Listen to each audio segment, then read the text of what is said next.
चीज आदत, चौथी चीज अमल और तिकरार अमल।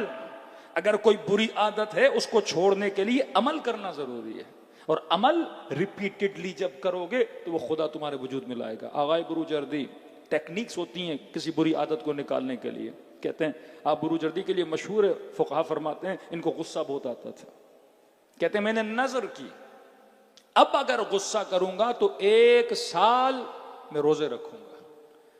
कहते इतनी सख्त नजर की अपने नफ्स के लिए, उसके बाद मैंने रोजा नहीं रखा।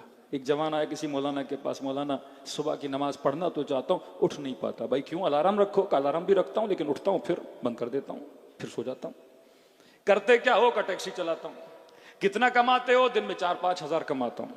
का एक नजर करो, ज्यादा लंबी नहीं करना, नुकसान में न पड़ जाओ। का 1 हफ्ते के लिए नजर करो। नजर क्या करूं? किबला का नजर करो कि अगर सुबह की नमाज के लिए न उठा तो अगर दिन में 5 हजार कमाता हूं, मसलन 3 हजार या 4 हजार अल्लाह की राह में सदका दे दूंगा। मौलाना ये तो मुश्किल नजर है, उठ नहीं पाऊंगा, सारा पैसा सदके में देना पड़ेगा। कभी नजर कर। अगर तुमने अपने अंदर कोई अच्छी आदत पैदा करनी है तो अज़्म, इरादा प्लस में कुछ करना पड़ता है। कहता मैंने इरादा किया, 2-3 दिन के बाद हाँ भाई क्या हाल है, नमाज पढ़ते हो? कि वो पहले दिन से ही पढ़ रहा हूँ। क्या कैसे? का मौलाना आपने नजर करवाई, पहली रात तो मुझे नींद ही नहीं आई कि सो जाऊंगा तो मुझे 4-5 हजार देने पड़ेंगे। अब इतना खौफ मेरे अंदर पैदा हो गया, पैसे की वजह से, माश की वजह से मैंने अपने माद को बचा लिया। ये टेक्निक्स ऑफ अहलुल बैत सल्लल्लाहु है कि कभी कभी अपने नफ्स को सजा भी दिया करो। रोजा सिर्फ ये नहीं कि मासूम की विलादतें रख लूं, मासूम की शहादतें रख लूं। कभी कभी रोजा अपने नफ्स को सजा देने के लिए। आयतुल्लाह उल उज़्मा दस्तगीब के पास एक शख्स है, मौलाना मुझे मेरा वेट बढ़ता जा रहा है, वजन बढ़ता जा रहा है, क्या करूं? अब जाहिर है वजन इसलिए बढ़ता है इंसान ज्यादा खाता है। तो इन्होंने कहा काम करो, जब सुफरे पे बैठो खाना खाओ, 1 लुकमा जब मुंह में डालो, 1 सूरह इन्ना अंज़लना पढ़ा करो। अब का पहले में असलन में 1 मिनट में 6 लुकमे खा जाता था।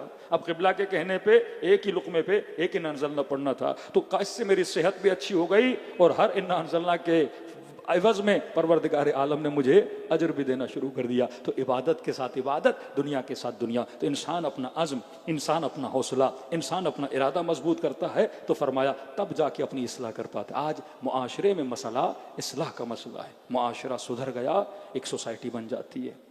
क्यों शिया सबसे अलग हैं? क्योंकि अहल बैत ने आपके मिजाजों को बदल दिया है। अब ये मिजाज अगर मिजाज हुसैनी बन जाए, अगर इसके अंदर ईसार का जज्बा आए।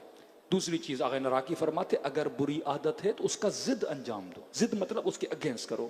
कोई बंदा कंजूस है तो कहा 5-6 दिन 7-8 दिन अपने घर में दावतें देना शुरू कर दो, तो कंजूसी क्या हो जाएगी? फौरन खत्म हो जाएगी। सखी बनना बड़ा आसान हो जाएगा तुम्हारे लिए। जो आदत तुम्हारे अंदर है उसके अगेंस्ट जो आदत है उसको करना शुरू कर दो। और कितना प्यारा जुमला आगे नराकी का फरमाता है, जवां ऐ बुजुर्ग, दुनिया की कोई ऐसी लज्जत नहीं जिसकी इंतहा निजासत न हो। पानी पियो इंतहा निजासत है, खाना खाओ इंतहा निजासत है, लज्जत निकाह लो इंतहा निजासत है। कि अपने आप से पूछ ऐसी लज्जत के आशिक क्यों बनते हो जिसकी इंतहा निजासत है। हुसैन तुझे फर्श अज़ा पे बुलाते हैं और ऐसी लज्जतों के आशिक बनाते हैं जिसकी इब्तदा भी नूर है, जिसकी इंतहा भी नूर है। सलवात पढ़े मोहम्मद व आले मोहम्मद।